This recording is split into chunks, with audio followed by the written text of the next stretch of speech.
Hi, my name's Jeremy Broon and I've been woodworking since I was about 16.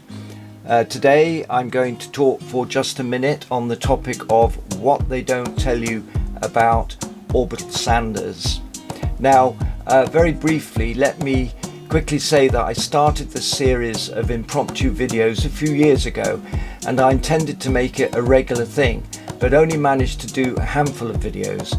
So please give your opinion in the comments about whether you think this is a useful slot, and also suggest some topics of interest to you that I might cover in future videos. Okay, so let's get on with the topic and set my stopwatch to 1 minute and see what I can pack in. There we go.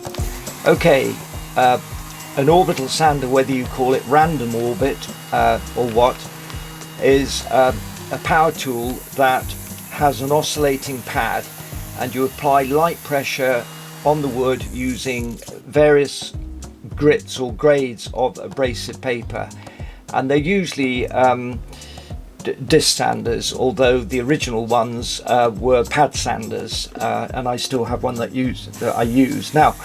Because it swirls, it leaves these swirling kind of marks on the grain even when you work through the finest grades. So what they don't tell you, and I've got about 15 seconds left to explain it to you, is that really you should use a hand block and finish off the final finish with the grain, working through very fine grits, say, I don't know, 120, 180 grit.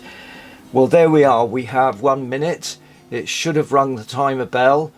I'm a little bit out of practice because I haven't done this series for a year or two, but if you like it, please use the comments below, and of course subscribe.